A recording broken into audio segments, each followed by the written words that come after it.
Tell you what, I would not want to play that guy. Well, and your chin. Every time I see him, I'm, Monster, isn't he? Yeah, I'm glad in qualification. Good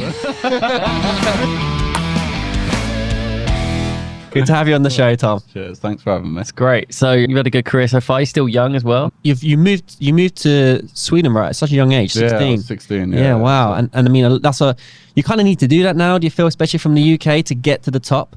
I mean, definitely when I was young, the one that set up in England, and it was kind of like leave England or you got to focus on your studies and get a job. But like, I love table tennis. All I wanted to do was table tennis. So it is tough moving away though.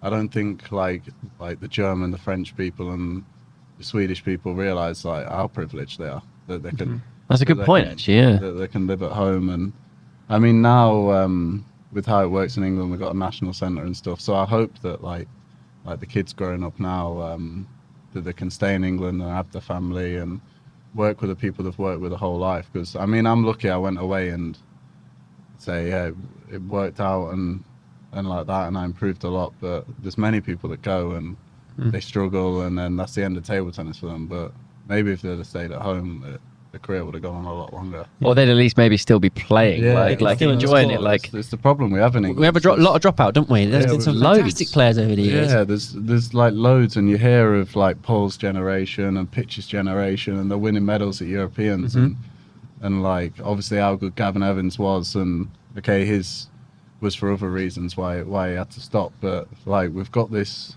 5-6 players, and then we're kind of struggling below, and I think that's the reason why we have fell behind the other European countries, because we won a medal in World Championships in 2016. Yeah, that's crazy to think. So, yeah, I know. But like the depth, like you said, like the depth in other countries like France and Sweden, Germany, like you go outside that top 5 and there's still good good players. Like you watch the nationals from France. It's insane. And I'm like looking at qualification. I'm glad I'm not French. I'll rock up in the last 16 of English nationals, and it's all nice. But yeah, I mean, I guess it is good to be English, because like with the position I am now, if I was say German, French, Swedish, I probably wouldn't be able to go to all the tournaments I do, and whether my level might be lower if I was, or maybe I would have. Maybe you'd have been pushed on and been a higher level though. You don't know, do like, you?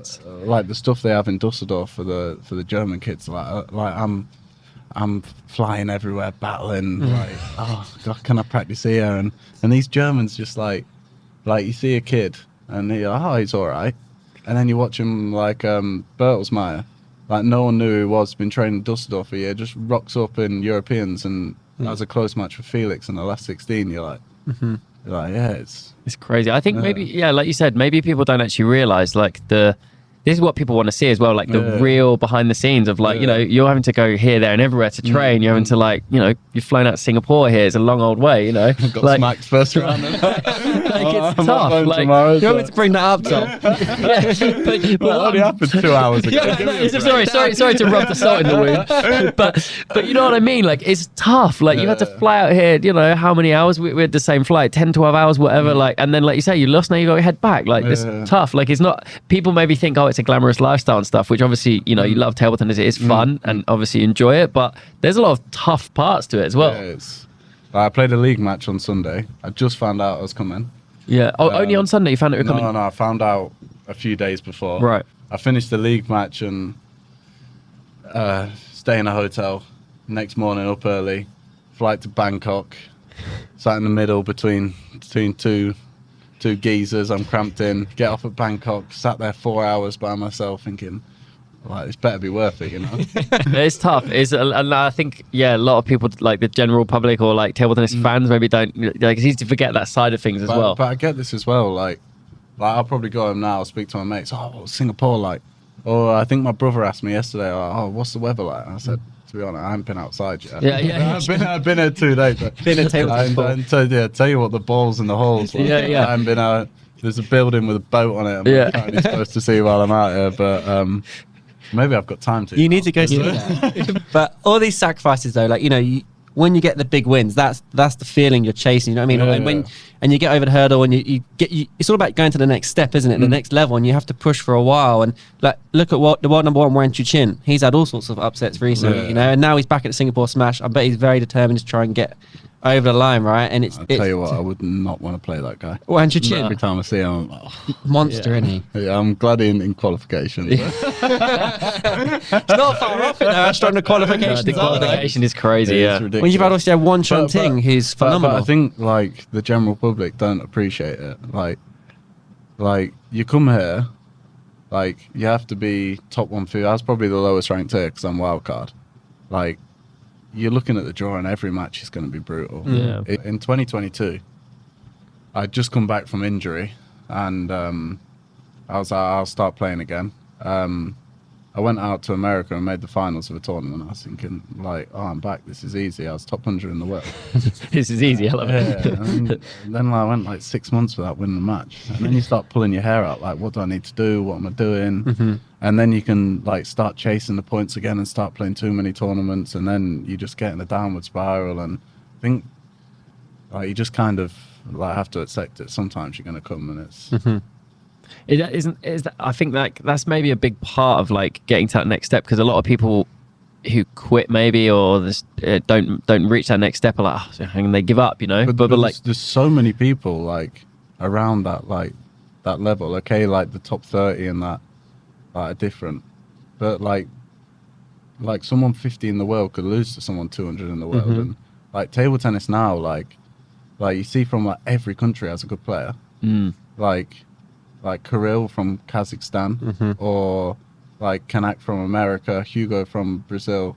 Like, I don't know what other sport has like. that's true. Like So it's many. that globified that it's like, and of course you have like your countries in Asia that are just. They have like 25 good players. It's ridiculous, aren't they? It's crazy. Yeah. It's funny though, you're talking about how good these players are when how good you are. You know, you're a fantastic player, English national champion. You know, like, what do you think it takes for you now to let's say get top 30 in the world, top 50 in the world? What do you need to do? I mean, I think there's a bit of luck involved. I think like sometimes you could go like to all the tournaments and you could get Chinese and like that first round, but when you get that like good draw, like you've got to take your chances. You have to be playing good. Yeah. Like when you get that opportunity and think like you look at the draw and think like you probably shouldn't look ahead, but you've got to take every match. And like the Chinese, like they are beatable now to some extent. We've seen like Truls at the Olympics and like Felix winning the champions and stuff like that. But I mean, at the end of the day, it's work like anything, innit? You gotta put the hours in. You gotta surround yourself with the right people, and you just gotta. I just had this conversation now with my coach.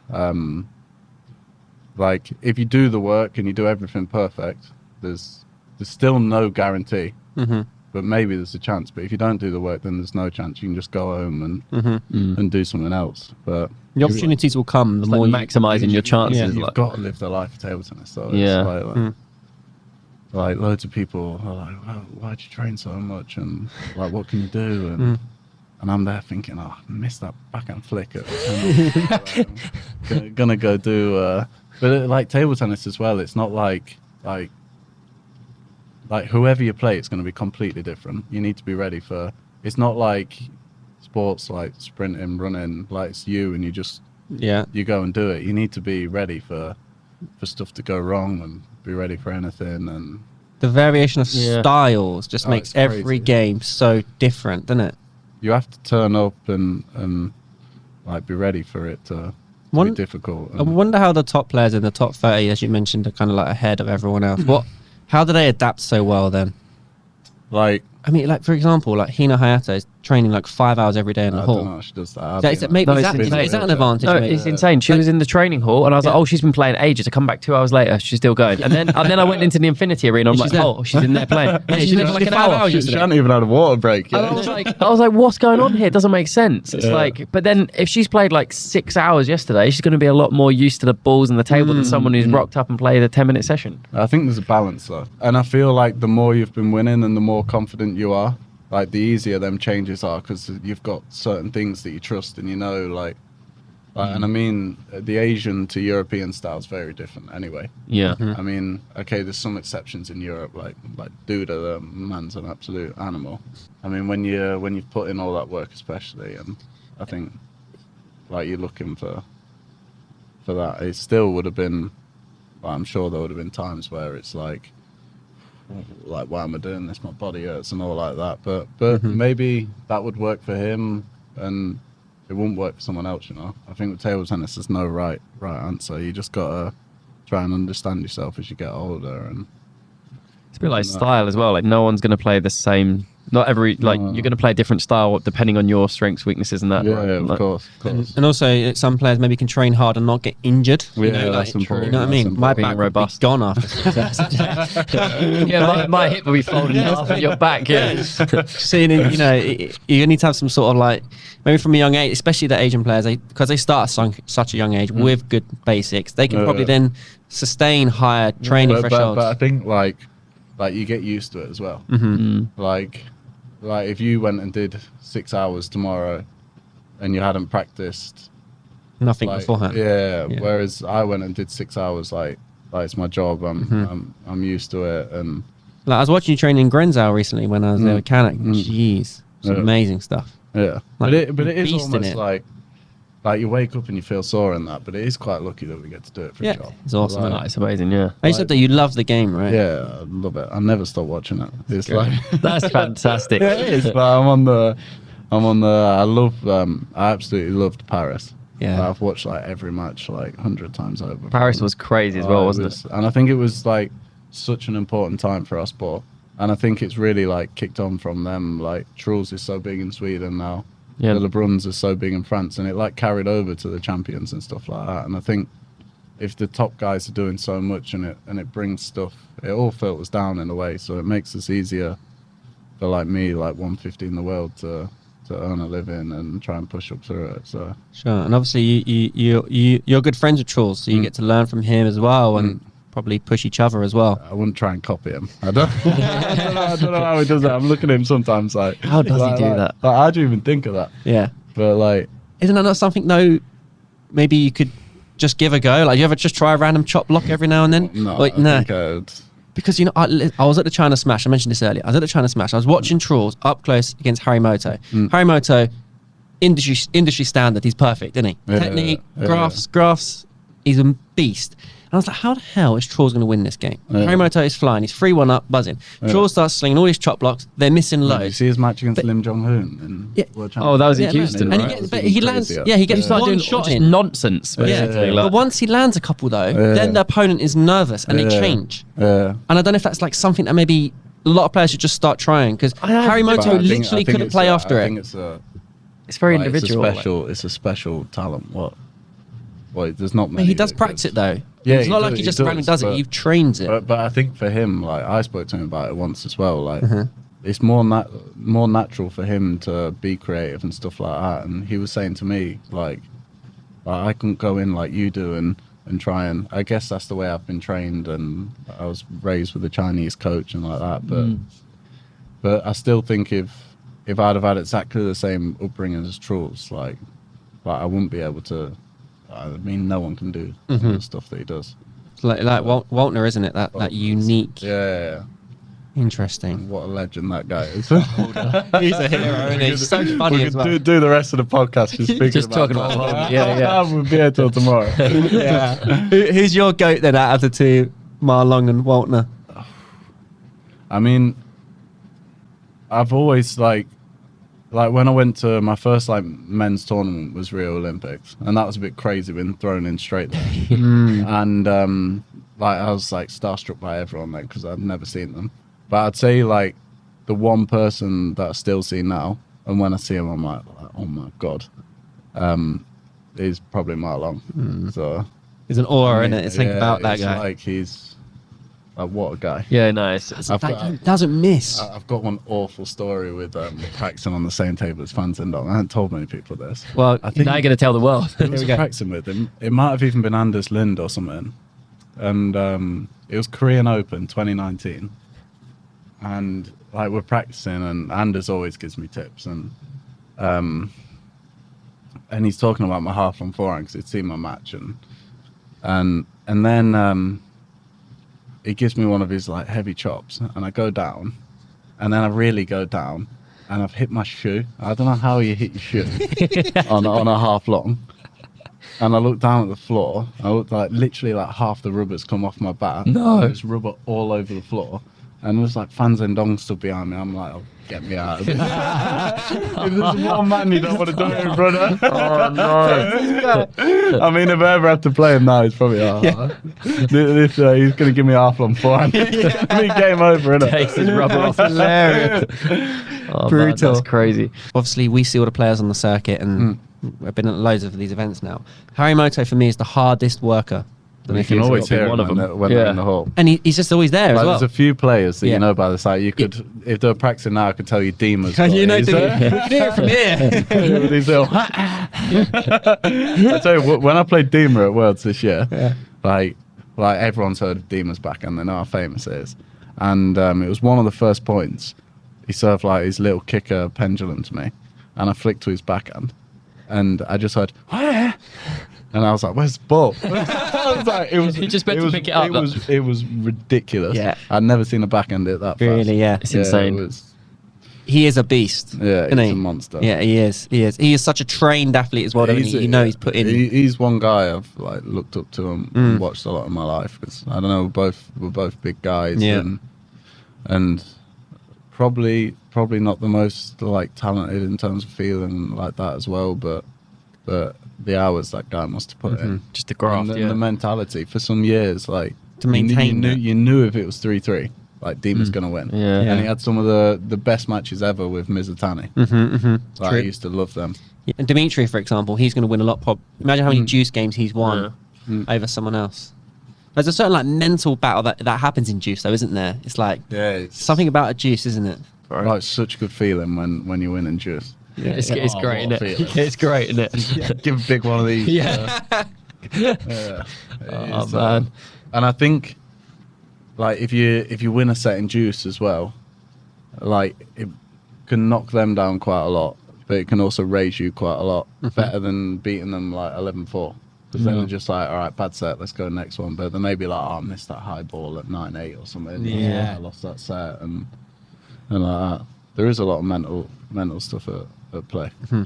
But You talk about like Pitchford. Obviously, you practice with him a lot, and Pitchford's got to the absolute top of the game. I think it's 12 in the world. Have you learned a lot from him? I guess you learned a lot from a lot of players. What is it? Maybe you've learnt from Pitch and. I mean, like Pitch and Paul have been like kind of my mentors since I've been in it. And when I came into the team, it was in like they were flying off so much success, like from the world champs and the quarters at the Olympics, and like I felt at that time like every tournament it was going, like if they didn't take a medal or get a good result, it was like being around that mentality and getting to practice for them, because that was Pitch and Paul were absolutely flying at that time. They were. Like some of the matches from that world champs, the one against Gauzy was absolutely Oh, crazy. yeah. Wasn't it? I think Pitch had like 2-2, 8-3 on Yoshimura, and he had 2-0 against Mizutani. Oh, yeah. Like, that could have been a final as well. Yeah, you're right. Yeah, that was nuts. Yeah. But I mean, they've helped me so much, Pitch and Paul. Yeah. Like we've had quite a lot of different coaches in the national team, but the team's always stayed the same. Yeah, it's been a fun ride. For sure. Yeah, we're maybe sometimes not the most stable team, but I don't know if there's any other team that has as much fun as us. That's sometimes key, though, right? That's sometimes key. Do you guys go out and about around the cities and that when you go away then and that? And hang out as a team? Like, I mean, like, you're at a tournament to work, really. And you get here and you do your practice, and most of the time you're not at a tournament for very long. You like turn up, practice, next day you got a match, and then you've got to get home because you've got a league or another tournament or something. But yeah, we have had some good times together, but we don't really go and do all the sightseeing, and you kind of get numb to it after a while as well. Like we've all been trying. I think I went China for the first time when I was 9. Wow. And like it just becomes like a normal. Yeah. Like like you go there, hotel, hall. Like, I don't know when the last time I went sightseeing was. I don't know. Maybe you should take more time to appreciate it. But then as well, when you're lost, you're like, right, I need to work. I need to fix this. Yeah, It's hard, like you said as well, with the schedule. Like a lot of time you have a match in wherever, you know, your league. So you got to go back, or you got training camp or whatever. You know, it's tough. Like I heard John Mizutani once in an interview said, you know, my life is a hotel room and a table tennis training hall. Yeah, it's relatable. Yeah. it's the same for us, except we just don't play table tennis. we're in the hotel room, we're in the training hall with the cameras and the podcast room, Just chasing down the pros. Although we might try and get a sneaky practice session in later. We're going to try and get a sneaky practice session in. I'll bring my donkey. Go We need Yeah, a it. lot of We'll donkeys need in it for our sure. practice Oh man. So what's next then for you then at the minute? I think the main focus this year, I want to be in all the smashes. I think Vegas is the next one in the summer. Yeah. I think we've got I a wonder good which is before first, that. Vegas or Malmo? when is Malmo? Malmo's August. Okay, so it'll be Vegas. Yeah, next. Vegas is next. Vegas. So, and I then- mean, if you keep putting yourself in positions in these and you take your chances when you get them and you turn up well prepared, then this is the biggest chance to try and move up. Because I mean, the really good thing with this system is, like, if you play one really good tournament, then like things can change overnight. I think like a big example of that is maybe Ricardo Wolfer. Like, okay, he's obviously a pretty strong player anyway, but I think it's wild card into the champions. yeah, make and then quarters he got tons of points from that, and then he's Yeah. like, "Oh, this is amazing! I'm so happy. I'm like qualified to like the next smash or whatever now." So it's like and that makes a big difference. You're getting that opportunity again. Yeah, Then, do you know what I mean? of course, and especially like when you're German, and I don't know if it's 5 or 6 per country, and it's Yeah, and like it's for a player that good, he could be like 70 in the world, and they're like, "Oh, you're not in, mate." yeah, it's crazy. Yeah, Unlucky. yeah, True. brutal. Which has happened in the past, isn't it? In players, like especially like even like Japan, the amount of players they've got, but then you can't play internationally because you've got already a top 5 team. Yeah, Yeah, I it's mean, very look difficult. at like the Japanese women. Like, Yeah, that. it's It's insane. like how many are in the top 30? Imagine being like Yeah. 30 in the world and you Yeah. can't play. Yeah, sorry, stay at home. because you're not top 5 in your pretty country. wild, Like, isn't Table tennis players are always looking for like that little secret. Like for you, Dan, it's the headband. Like I'm gonna put a headband on. It makes me play 10% better. You know, it's like I definitely won't try it. Try the headband, man. Trust he's me. always trying to sell the headband. He's like, you got to try it. Jonathan Groff came on the podcast. He's like, yeah, I love the headband. You It's got great, man. table tennis daily headband. Yeah. Oh yeah, it's all branded What up. colours we got? I need Black, to- well, black just one. black at the just minute. black. Yeah. You look wonderful in it. Yeah, I reckon I could do that. I'll get one out of the bag. We'll put a bit of Stiga edge and tape on. Yeah. Stiga brand it up. Fantastic. It's funny because like it's absolutely nonsense, really, this whole headband thing, right? But when we had Jonathan Groff on, he's like, I don't even understand. Yeah, headband is key. Oh, and I was like, let's go. I think I watched his podcast. Yeah. Oh, He was nice. like, he tried it once and he was Sold. flying with it. And Yeah, he he's like, can't play without it. I'll just keep it now. Yeah. Yeah. Players need to have superstitions, don't you? I mean, some people rock it. I don't know if I'd be able to pull it up. how old are you, Tom? 25.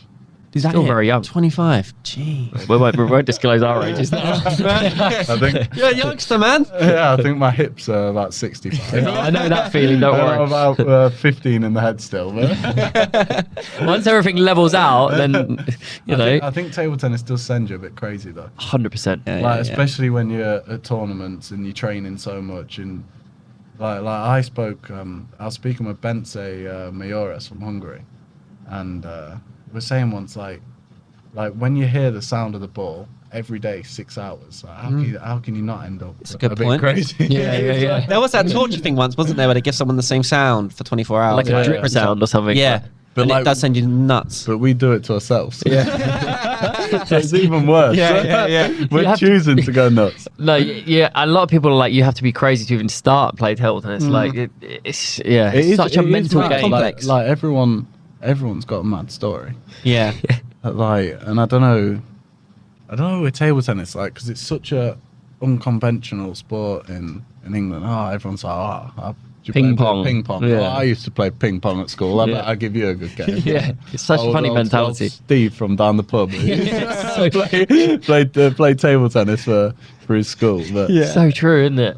But I feel like outside England, it's a bit more like, it's But a bit more respected. I don't know, like you won't meet one person that doesn't say like, oh, I play table tennis. I love playing tennis. I was on holiday. I love playing table tennis. Yeah. And then like, why isn't it a bigger sport when Well, True. that's interesting though, because like in France and Sweden and stuff, because of LeBron's brothers and Trolls and stuff, it is growing in those nations now. So in France, who was telling me, it's now like doubled in membership. Yeah. I So can like the imagine that. participants is already at double. Yeah. When you do get, these personalities or what, like in China, for example, there are millions of fans that watch Wang Chuqin and the others, and they don't play table tennis. You know what I mean? But they're following that person. They're like It's a celeb. it's like us with football, isn't it? You need a bit of emotional connection, Yes. something to. Yeah, like a lot of people to don't watch. enjoy Yeah. Like, because if I go home and watch Southampton against, I don't know, Burnley or whatever, like you're not going to sit and watch the match. But you know when it's like your team and the thing that you're, 100%. and I think if there was more figures like that for people to relate to, then it would. Yeah. It's down to you, Maybe Tom. go. Yeah. It's a lot on my shoulders. A few big wins. Get into the. I mean, we've got world champs in England next year. That's big. Oh, yeah. Huge. And we've got A WTT. we've got feeder in April. Yeah. And we've got yeah. a star contender October maybe. Is that this year? Yeah, nice. yeah. No. So The World Champs, where's that going to be in England? London, right? In London. Yeah. What's the one in Manchester then? this feeder. That's the Okay, yeah, that's the one. Yeah. And the star contenders in London as well. Massive. I think it's in the copper box. Yeah. So the Worlds is O2 Arena or something. Oh, like that's that. going to be so good. It's like really O2 Arena. 12,500 seats or something. Wow. So We need to get that packed out. Yeah. It will do. It will do because a lot of Chinese fans will come over as well. In France, Hopefully. Sweden, it's easy. I'll tell you, when we're in the semi-finals of the World Cup in London in 2018, and we played China in the semis, and we were like, oh yeah, but there was more Chinese fans than Yeah. Fans and Dong against pitch first round. That was a crazy match as well. I remember Yeah, that. and, like Fans and Dong wins point and the place going wild. You're like, hang on, what? Wait, Well, are we we're in home or England. what? No, it's true. That just shows like the power of table tennis in China still, though. It's just insane. But Like, it is like the country with the biggest population, and like how much time and money they can throw at sports. And it is their national sport, so. They've just decided to ruin it for all us mortals. yeah. But no, it is. It's just crazy. Like we were in China Smash, but like towards the end of last year, and like the fans there like going wild. They had to have mad security there because like Wang Chuqin's coming out the hall, and there's like screaming thousands of people But going even mental. when some of the Europeans turn up, Yeah. they're like waiting in the airport. yeah. So, yeah, they love it. Yeah. Was it Anders Lind saying that? Yeah, 180 million people in China watched the match between him and Wang Chuqin. That match, in the quarters. 180 million people. It's crazy. It's on national TV, and so yeah, it's pretty insane. That's kind of what like needs to grow from these countries like China. Obviously China's the biggest, but it's still massive in Asia, Japan, Korea, like, and somehow get that to filter through to the rest of the world, But right? I think it looks so good on TV now. Like when you watch it in Montpellier with WTT, It's good, wasn't it? like there's like guys with like big Felix heads and stuff. That's so cool. That's what we need, yeah. I think the French, they're very good. They're very passionate. They're very good at the spectator part, right? They're The with fans. drums and Yeah, I think also having the WTT events in those regions is going to help. Like the one in is it Malmo? It's Yeah, coming up? Malmo. That's going to be Malmo's amazing, gonna be, especially like- with trolls behind the it. Europeans there was crazy. Yeah. It was really crazy. All right, Tom. Yeah. Well, It's been emotional. It's been great, It's yeah. been good. Thanks for It's been coming and good joining chat, us. It's a great yeah. chat. Good to get some good insights for someone different as well. It's awesome. Yeah. Cheers, guys. Get Thanks you in for a having me. headband next. Yeah. I think If we that's the if next we thing. see this guy in a headband like getting into top 50 in the world top 30, we're gonna have to take a Dan's gonna take a lot of credit for this. 50 cut. He's gonna want the prize money. Awesome. All right, guys. Well, that was Tom Jarvis. And as always, you can follow the Singapore Smash here on WTT's website and also the YouTube channel. And be sure to follow Tom on his Instagram page, which we'll put in the description on YouTube here. Tom, thanks so much for joining us. Cheers, guys. Thank you.